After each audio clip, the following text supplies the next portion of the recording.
Susan McFadden of California Homes Magazine. Susan's been publishing and writing about homes of the state, including grand estates, for the past 18 years, and I've been lucky enough to have her cover many of my client projects, and she does an extraordinary job. So thank you for that. She's very excited about the launch of their new website in particular, which we've been chatting about, so please be sure to look for it, California Homes Online. It's pretty amazing.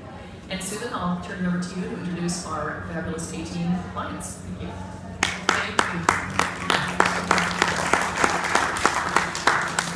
Thank you, Christine. When Christine called and asked if I would moderate this panel, and she told me, you know, the bottom line, how to build a cool project without getting into hot water, I knew I would do it because it sounds like a lot of fun. And then we have this great panel of wonderful, experienced people. So right now I am going to introduce the panel, read a short bio on each person, and then we'll get into the questions, and they'll take it from there. So we will start, ladies first, we'll start with Monique Lafia, and I'll read the short bio, because I can't memorize this whole thing, even though I should know everything about her. But how many years, Sue? Many years. 20 plus. 20 plus. Well, Monique is a graduate of the UCLA Design Program. She established her company, Lafia Arvin, in 1997 with star-studded clients such as Rob Lowe and Courtney Thorne-Smith. We are honored that one of her first projects, Rob Lowe's estate in Montecito, was published by us as a cover. The Montecito project was, to our knowledge, the only project that Architectural Digest published after another design magazine's cover feature publication. Subsequently, a list of celebrities, athletes, and business CFOs have come to Monique for design assistance, such as Harry Hamlin, Kenny G, Barbara Streisand, Wayne Gretzky, Sylvester Stallone, and principals of Guthrie Rinker, and privately owned business owners closely associated with Apple. Monique's specialty is long-term relationships, and she has many clients that have multiple homes, and she's done almost all of them, I would say. And she designs estates and beach getaways also. A couple of her famous estate projects are the Buster Keaton estate in Beverly Hills and Wayne Gretzky's estate in Lake Shore. Monique is thrilled to have been featured on the cover of California Homes at least 5 times. We were very privileged to have her on our cover. And she's been in Architectural Digest, Rob Report, Coastal Living, and Trends. Thank you for being here, Monique. Thank you, Sue.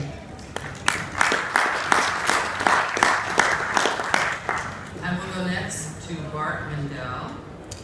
Bart is president of Stonemark Construction Management, a highly respected construction management firm with offices in Los Angeles and Santa Barbara.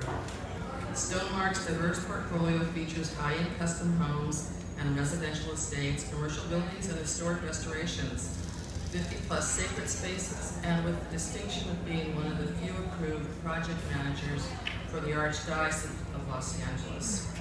He has managed residential estate projects in Montecito, Santa Barbara, Beverly Hills, and Pacific Palisades. As owner's representative, Stonemark leads their clients through the entire construction process. Stonemark controls budgets and quality, accelerates schedules, initiates cost-saving ideas, and keeps the project team harmoniously on track. That's a big project. Known as the Zen Master of the bottom line, Bart manages Stonemark's complex, multi-layered construction projects with precision, knowledge, harmony, and patience. As a longtime Buddhist practitioner, he brings a centered approach to every project, even in the midst of challenging chaos. Bart is a lead accredited professional, a licensed general contractor, ICC certified building inspector, and is considered an expert in risk management, water infiltration, and building science. Thank you, Bart, for being here. Now, last but certainly not least is the architect, who actually... The architect. I'm sorry, yes. Actually, amazing man. Trained as an architect, William Hefner is a 5th-generation Californian. Realizing his passion for residential design early in his career, he founded his own firm in Los Angeles with an emphasis on architecture and interior design and landscapes for homes. Over the years, the venture grew into what is now Studio William Hefner. a firm that creates custom homes that engage the lush environment of the California culture.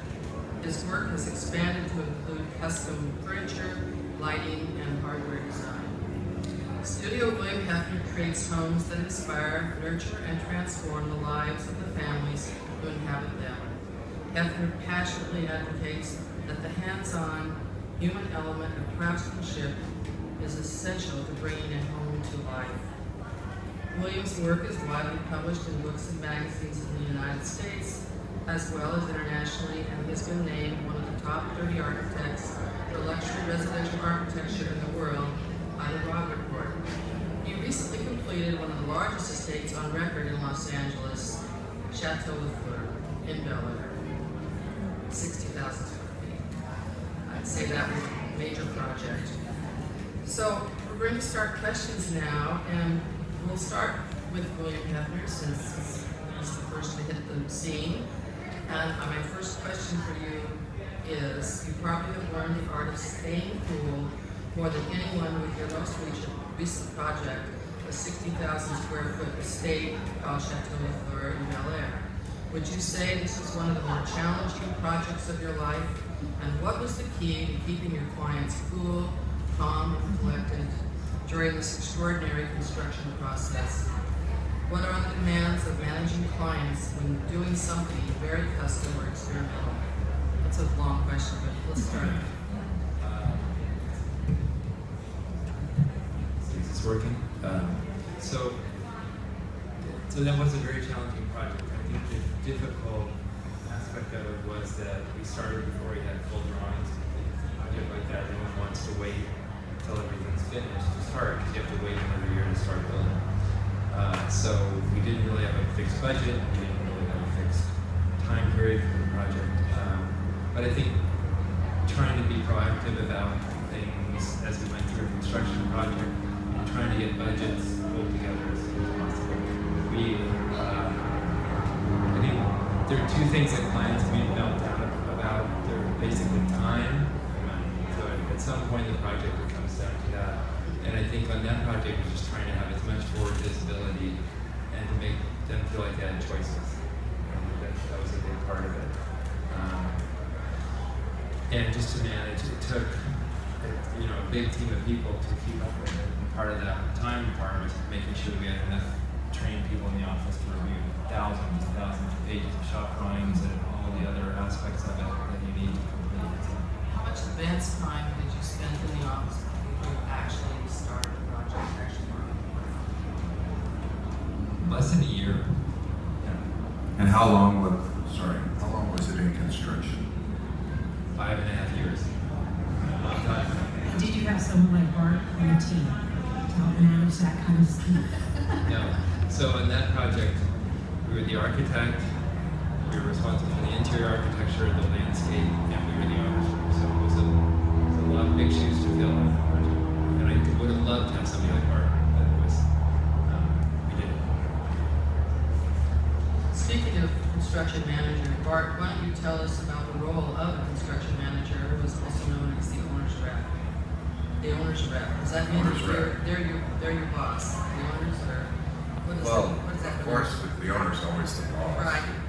Why owner's rep? So construction management is, technically speaking, it's a series of professional processes to manage schedule, budget, facilitate communication, and basically just try to build a very cohesive, well-oiled machine, a great team that, because they're well organized and highly motivated, they're going to build a great project, and typically it takes less time and less money if you get all those pieces moving. And so that's kind of our role.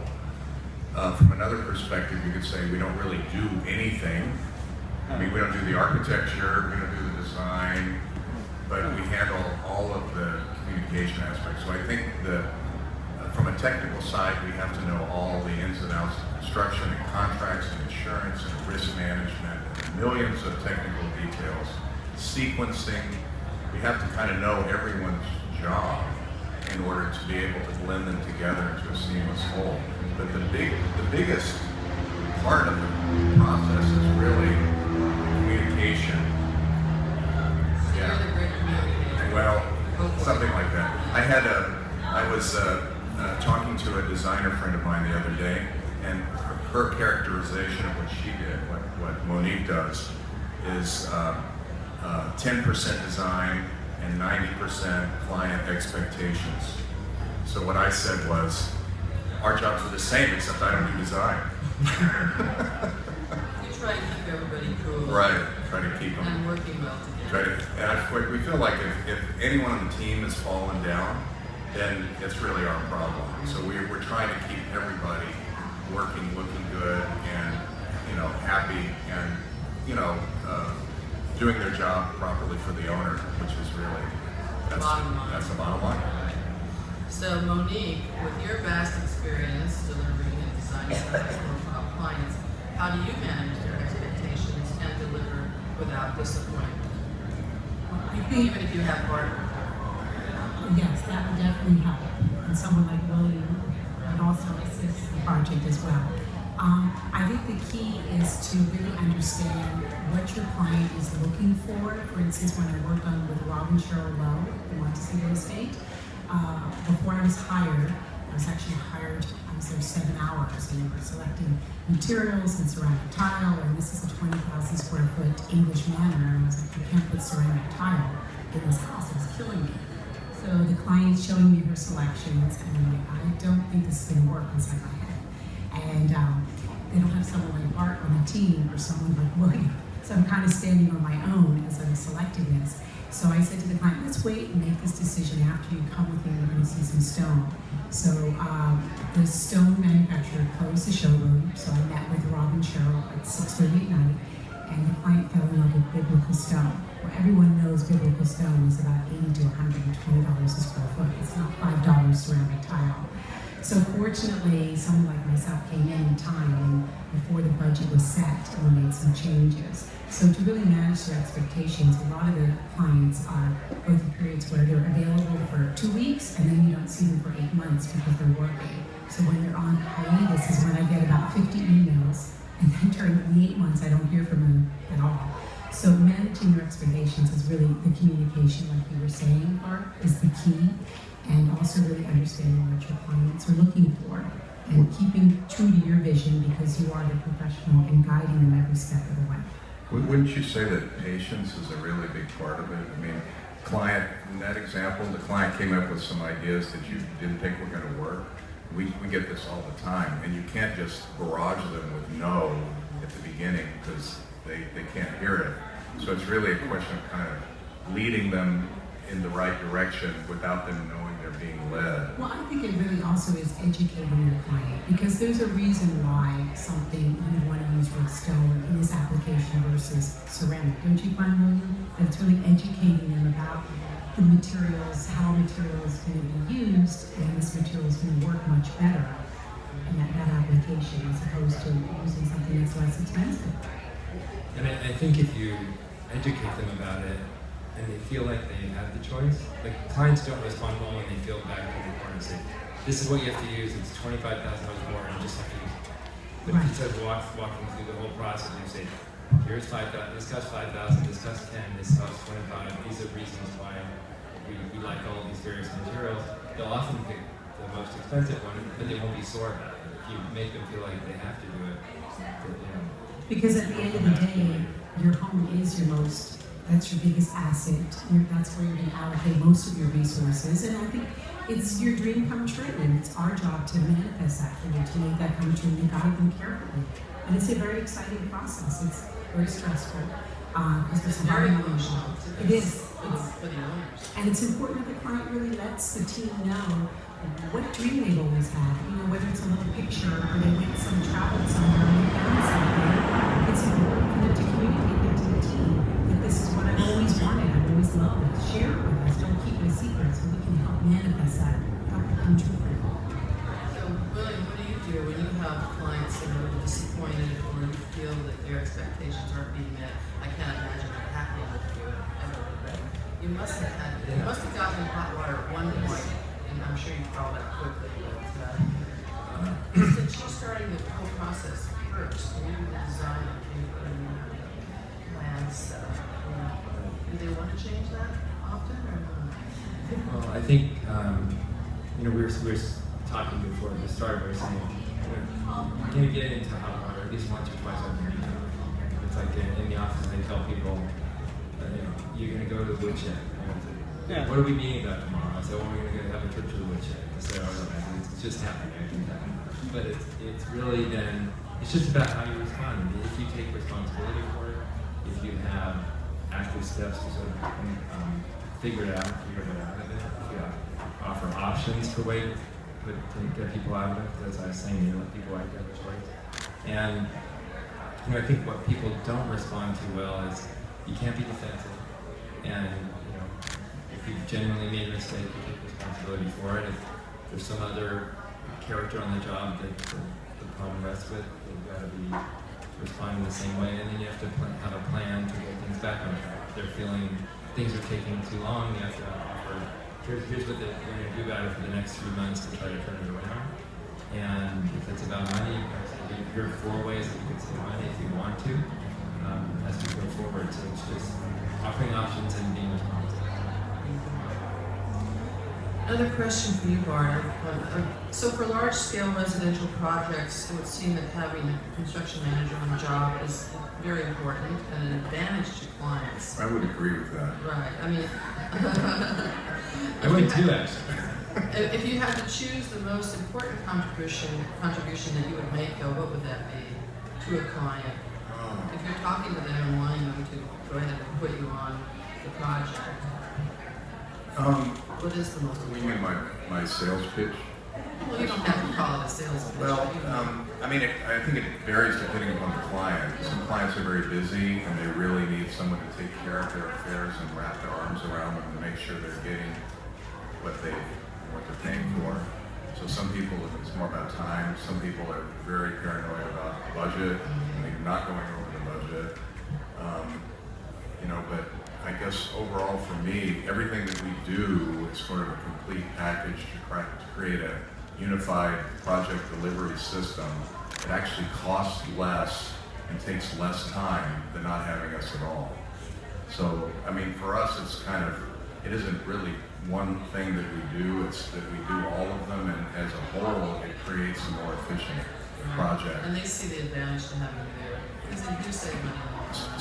Some people do. I think there's a preconception that having an owner's rep is another layer, and you're just dealing with another unnecessary personality or firm. And I suppose there's some owner's reps that behave that way, and they give us kind of a bad name. But it's more about creating value by,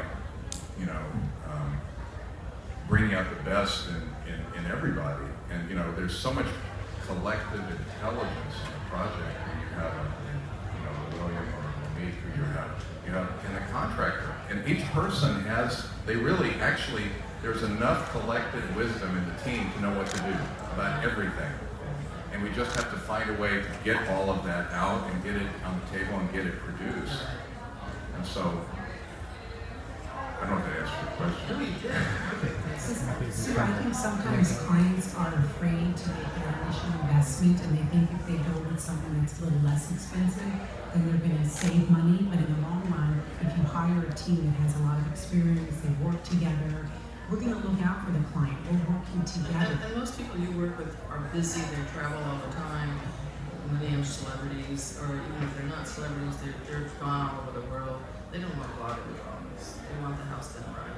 They'll come home once in a while and look at it and make sure that you're doing your job. But I have a question for you, Monique. You do deal with such high profile clients.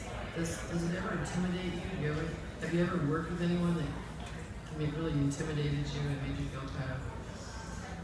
Sometimes when I go into corporations where they've earned like $600 billion, I do feel rather small. But I think if you treat every